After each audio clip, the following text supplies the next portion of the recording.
In this session, we will learn about movement analysis, theories of movement and development, and start to look at motor milestones.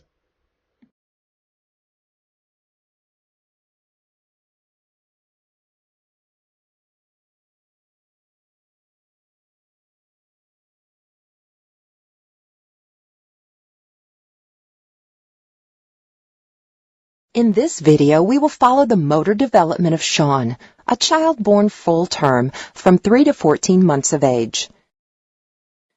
The video emphasizes mobility from prone to crawling, standing, walking, and running.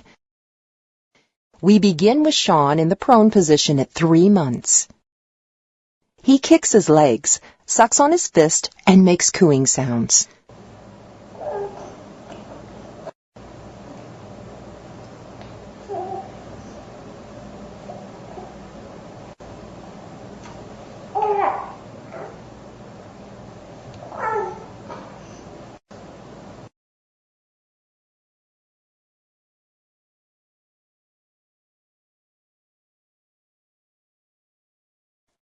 At 3.5 months, Sean kicks his legs and even lifts them off the support surface. He can lift his head to more than 45 degrees and often holds it in the midline while supporting his weight on his elbows. His weight is shifted forward and elbows are behind the shoulders most of the time.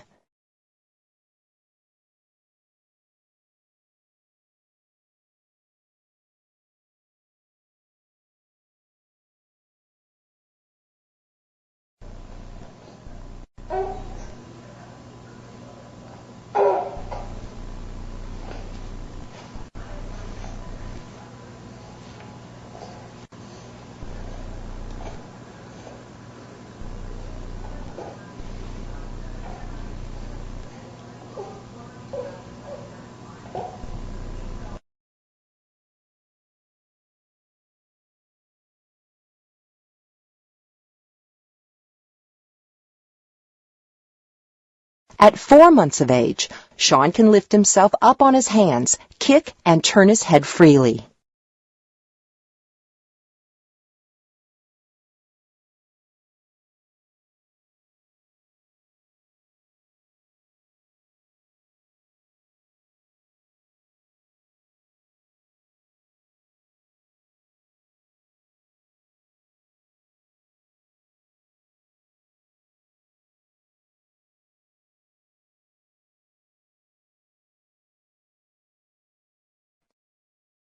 At 6 months of age, Sean has complete freedom of head movement in prone, kicks from the knees and performs ballistic movements of the legs. He supports on extended arms with body weight shifted posteriorly, bangs on the surface with his hands, and plays with his fingers.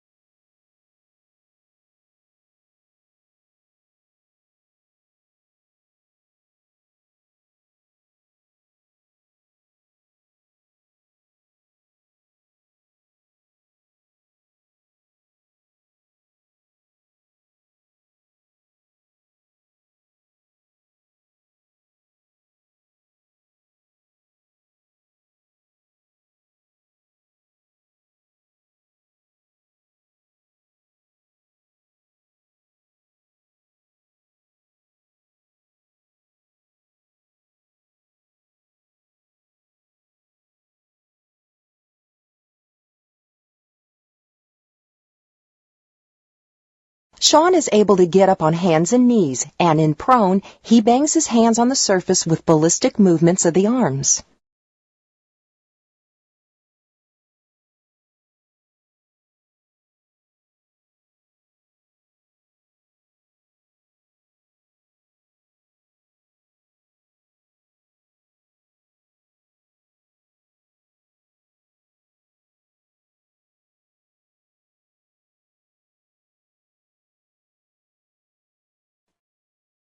At 8.5 months, Sean demonstrates a wide variety of movements in prone, with arms and legs freely moving from his stable base. He turns to his side with excellent pelvic rotation and is able to pivot in prone, pull forward on his tummy to reach a toy, and uses both hands and the right foot to propel himself forward. He is able to push up to sit and go back down to the floor and has his sister cheering, "You can do it," while he plays and pulls up to stand at a chair.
At 9 months of age, Sean is able to pivot in sitting, move from sitting to hands and knees to creep, and even get up briefly on hands and feet.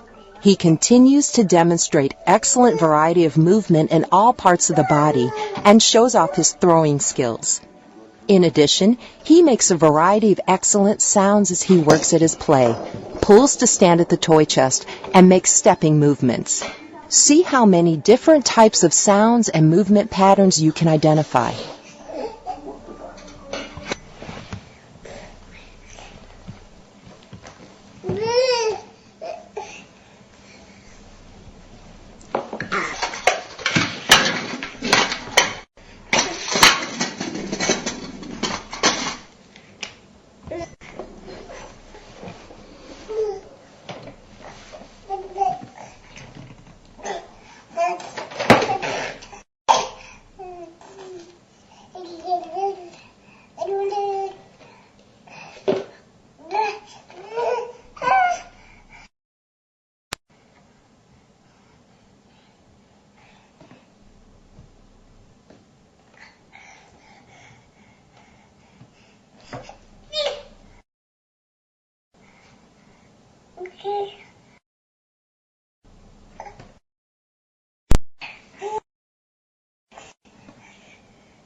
Sean is able to pull to stand at a chair, maintain his balance while drinking from a sippy cup, and lower himself to the floor.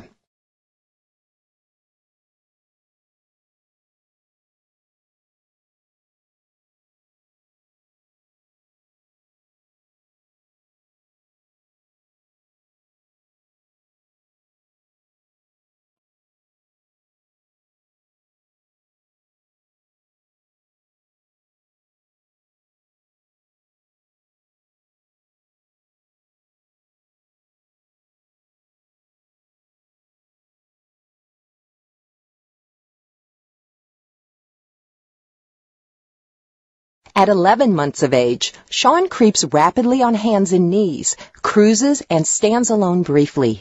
His creeping continues to use an immature style with movement of the pelvis in the frontal plane rather than hip flexion and extension in the sagittal plane.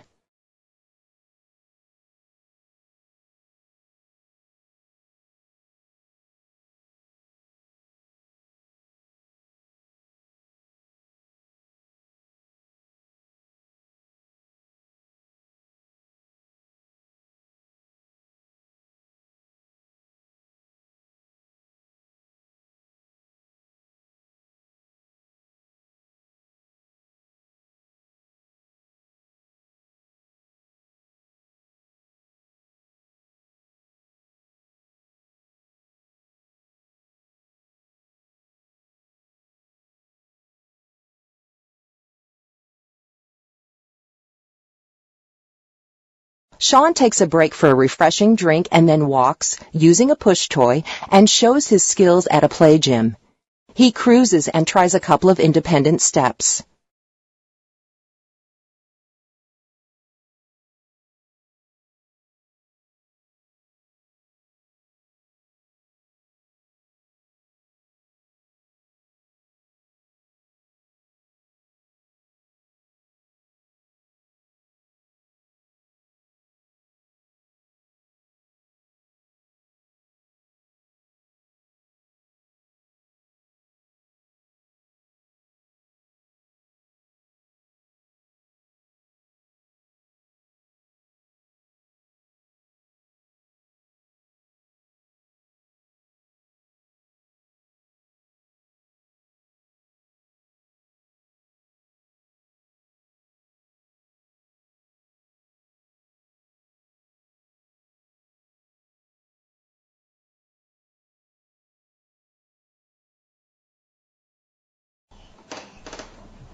One.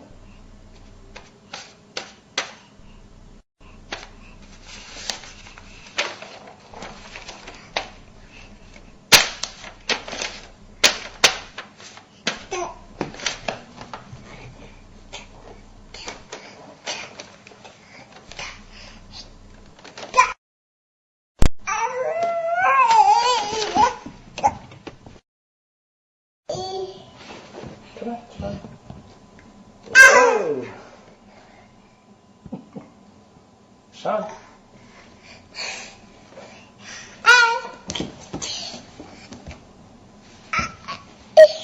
There he is. We haven't done that. Okay, let's start again.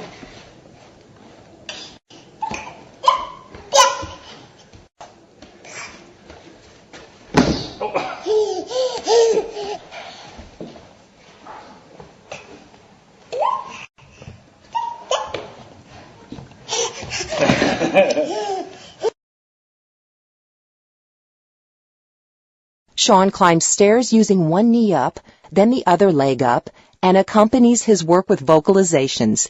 He creeps briefly on hands and feet.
At 1 year of age, Sean is walking independently.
By 14 months of age, Sean is a confident walker and even runs in an immature style. He can maneuver easily and changes directions fluently, albeit with an occasional stumble.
Sean?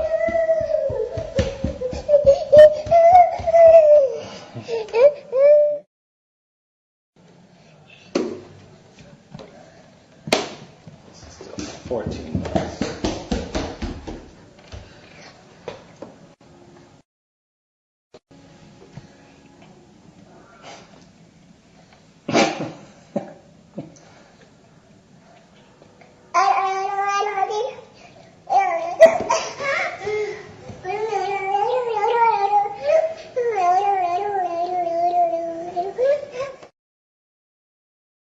In preparation for this class, you watched a movie of Sean that highlighted his development from 3 to 14 months. I hope that it was a helpful overview of mobility development. We will visit Sean again later in this course as part of our movement analysis. These are our objectives for our session today: to develop your movement expertise with a systematic way of observing movement in infants and young children, to understand contemporary or current theories of motor development, to identify trends in motor development, and to practice what you have learned. We're going to start off with a movement analysis as an in-class activity. In preparation for today, you also listened to a brief explanation of the movement analysis spreadsheet. I hope this has helped orient you to the structure for movement analysis in this course. Let's look at it again briefly. Please open it up from the CLE. Watch this video and using the movement analysis spreadsheet, try to document your observations. I hope you will be able to fill in a few of the movement analysis components during this first observation. The movement I would like for you to observe is creeping. This is mobility on the hands and knees. Moving into our next topic of theories of motor development. Don't turn off your brain. I just want you to have exposure to some of these theories. In general, current or contemporary motor development theory embraces a few concepts. So the current theory does accept the general trend of a head control before trunk control, for example, or a cephalocaudal development as a general trend. Also, as a general trend, proximal development before distal development. For example, sitting control before control of reaching while sitting or reaching while using an refined type of grasp, and also accepts the general idea that gross motor is a precursor to fine motor development. So these three, the cephalocaudal, proximal to distal, and gross before fine, are general trends that are accepted. Also accepted is the relationship between the sensory system and the motor system, and how all of our systems interact to contribute to motor development. Current motor development theory rejects the idea that the stages and rate of development is predictable or in a very predefined type of order. It also rejects the idea that there is a consistent linear sequence of that development. So, for example, some children may walk before they creep, and this is accepted as part of a typical type of motor development, that the variety in motor development sequencing and rate of development is widely accepted. Current motor development theory has a systems approach where movement is influenced by sensory systems, structural systems, cognition, environment, the patient's lived experience, and of course the social determinants of health aspects. The motor behavior or task is self-organizing and emerges during interaction among very many subsystems. Current motor development supposes that the areas of development interact, including the gross motor, cognition, fine motor, language, oral motor, perceptual, and social emotional. I know you've studied gait, but let's acknowledge that a child walking is not just a small adult walking. What are the different characteristics of these patterns? Practice is very important. In 12 to 18-month-old toddlers, for example, it's found that they take 2,368 steps per hour.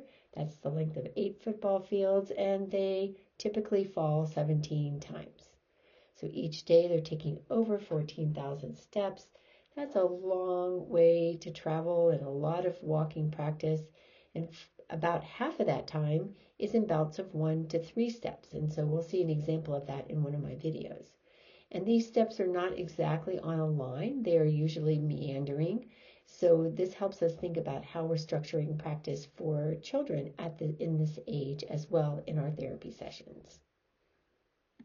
Adolph's research is fascinating. Here you have a tracing of a toddler's movement in a playroom.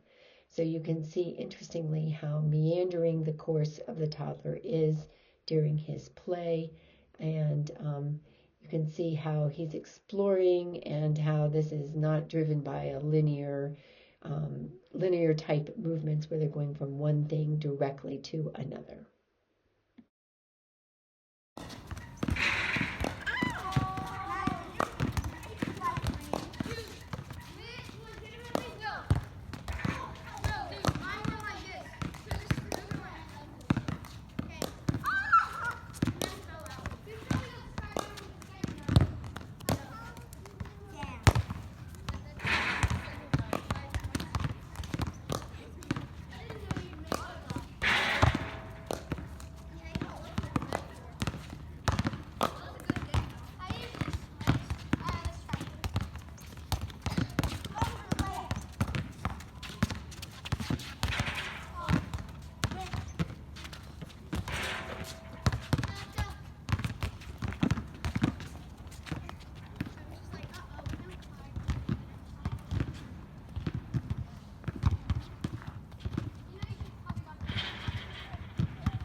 Here's a video of a new walker. This is my granddaughter actually, right after she first learned to walk.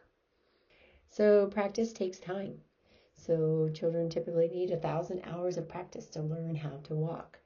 So I'm wondering what that makes you think about, as we have therapy often structured in like a 45-minute session 3 times a week.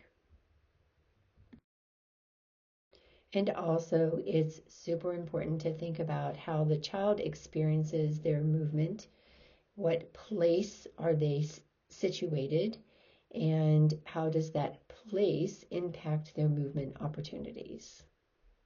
We can also acknowledge that current motor development theory takes a lifespan perspective, so that we acknowledge that there are age-related changes in motor behavior.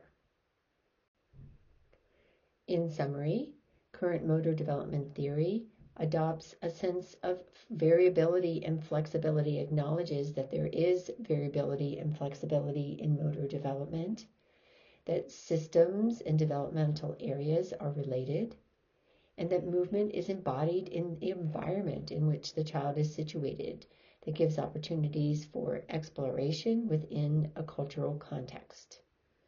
Practice, practice, practice is acknowledged as important and essential to learning motor skills, and a lifespan perspective is adopted related to age-related expectations for motor behavior.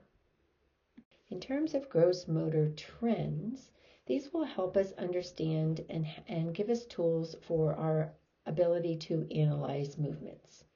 So the milestones is an anchor in typical development, but there are a few other trends that we will use to help us understand movement. One is that gross motor development progresses from the sagittal to the frontal to the transverse planes. So this helps us understand that flexion and extension develops before lateral flexion abilities and before rotation abilities, particularly in the trunk and neck areas. The gross motor development typically develops from an asymmetrical type posture to a midline orientation. And weight shifting follows the plane development of motor development in terms of being first developed in the forward-backward directions, then the lateral or side-to-side, and then the diagonal on the transverse plane. So this weight shift is what initiates movement and is important to consider as we become facilitators of that movement initiation. We also know that children often start with moving their total body and later are able to perform more selective movements or controlled movements with isolated body parts. We recognize as well that concentric muscle contraction often develops before isometric, and then that also comes before an eccentric control. In terms of stability and mobility, we often have more stability when the distal end is fixed or in a closed chain position, and later develop an open chain control. Let's talk further about gross motor milestones. So these are milestones that are associated with chronicle ages, and many of them we're going to be practicing using one of our outcome measures, the pediatric motor development chart. That does give us a really good idea of what is typically happening in the gross motor development areas at certain ages, and this can guide our understanding of a child's motor development. So often we do use standardized norm reference tests to help us evaluate gross motor milestones and determine a developmental age. Let's start with talking about the gross motor milestones that occur between 0 and 3 months, or by 3 months, we expect the baby to be pushing up in prone on their arms, lifting their head and holding their head up. In supine, they are moving their arms and legs off of a surface. Concerns to watch for between 0 and 3 months of age would be difficulty lifting the head, stiff legs with little or no movement, pushing back with the head in supine, and keeping hands fisted or lacking arm movements as expected. Here's a video to reinforce our understanding of gross motor development between 0 and 3 months. And this video is great for parent education about tummy time, which is so important to this stage of development.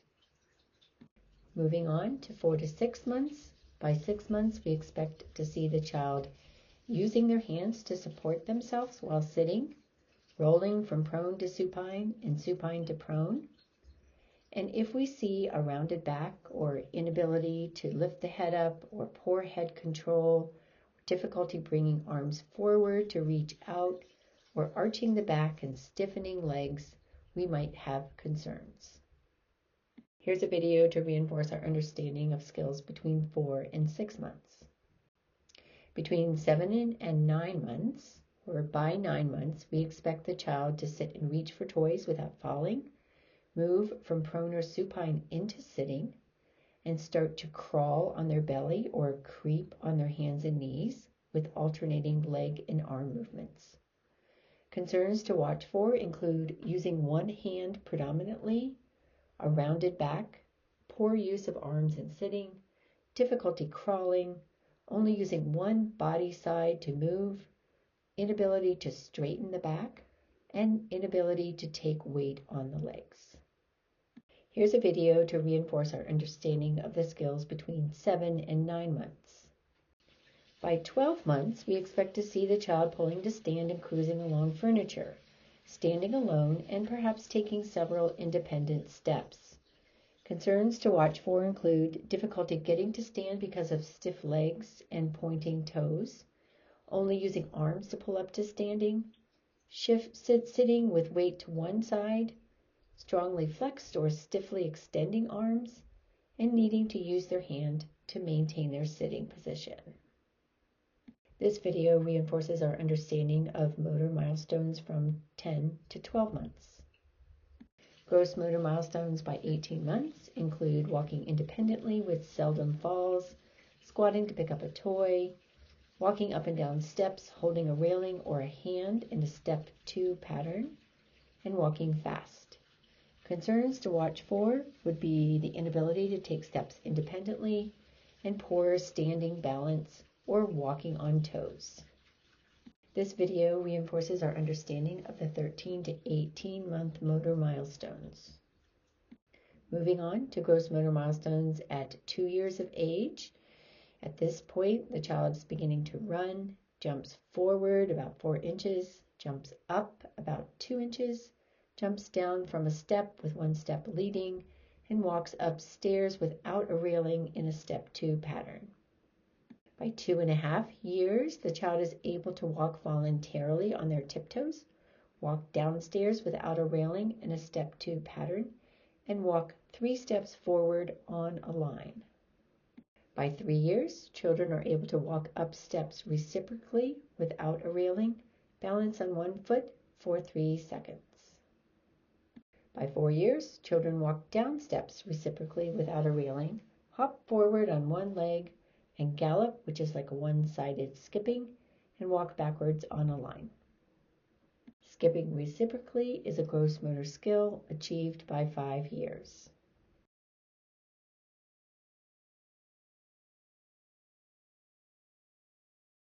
Skilled hopping requires flight off the supporting leg and a pumping action of the swinging leg that assists in force production.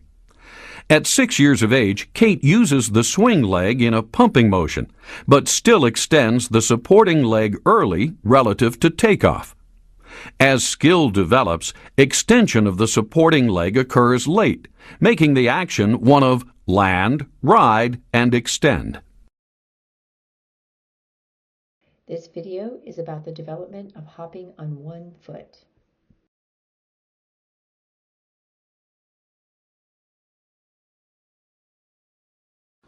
Running in the 8-year-old is fluid, flexible, and easily combined with starting, stopping, dodging, and kicking.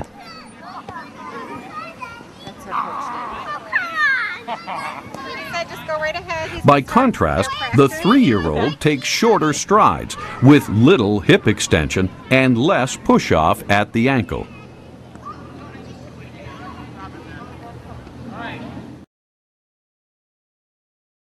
This video is about the development of running.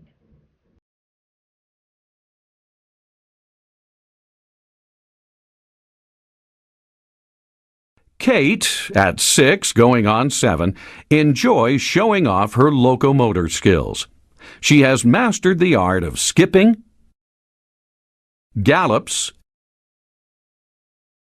and jumps. By comparison, however, the jump of an older friend in 6th grade is longer, with greater projection into space. This video is about skipping, hopping, galloping, and jumping. In general, you now have an overview of the types of skills we look at after walking is acquired, including stair climbing, jumping up in place, jumping down from a step, jumping forward, one-leg balance, hopping, galloping, skipping, walking forward, backwards on a line like a balance beam, and running. Are there any questions about the movement analysis spreadsheet?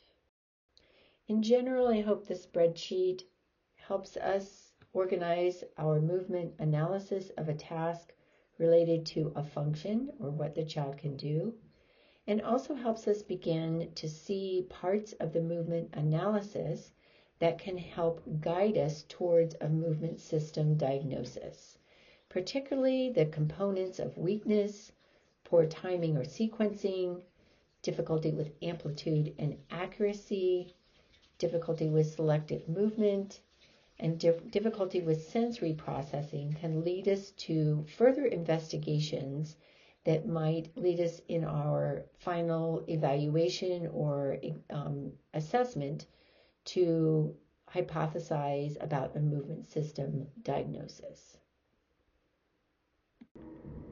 In lab today, we will be first analyzing adult movements, then short video segments of developmental movements. Let's have you lay right down here. He's able to get up. Let's see, here's this over here. He's all the way up off the mat. He's onto his hands. He's got good chest coming off the mat. Head up. He's able to look around. And let's see. Let's see. What's this? What's this? He's got his hands are waist up on his hands. So he's already off his forearms as well. So that's very good. He's able to get his little bottom up and he's able to kick. And let's see. Can you roll over? Can you get that? Can you get that? What's that? Let's see if you can roll over.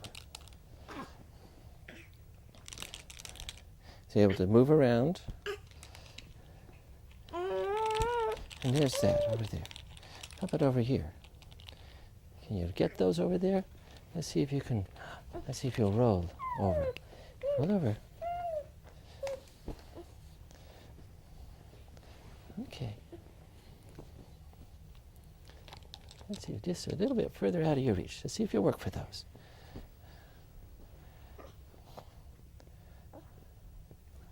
He's almost to the point where he's going to be able to develop the commando crawl or the army crawl, which is the hand over hand but dragging the lower extremities. He's just about to that point. And that's very good. And he's getting up high enough that he should be able to roll over. In fact, he's going to do that. Very good. And here's that. And he's all the way over. Very good. Okay, let's have you see go the other way. Let's have you go the other way. Come on. Let's go the other way. Very good. Okay, good. Let's see if we can go. There you go. And he's able to come all the way over. Yeah, good. He brings his arm up in front of him, and that's great. Have the videos for the second part of the lab.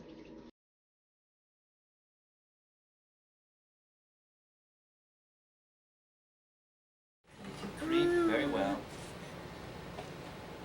Okay, making the transitions in and out of sitting position very easily. Let's put the toy right over here. Okay, look at it. Look at the toy. Can you get the toy? Look at the toy. Very good. It's in and out of sitting position very, very well.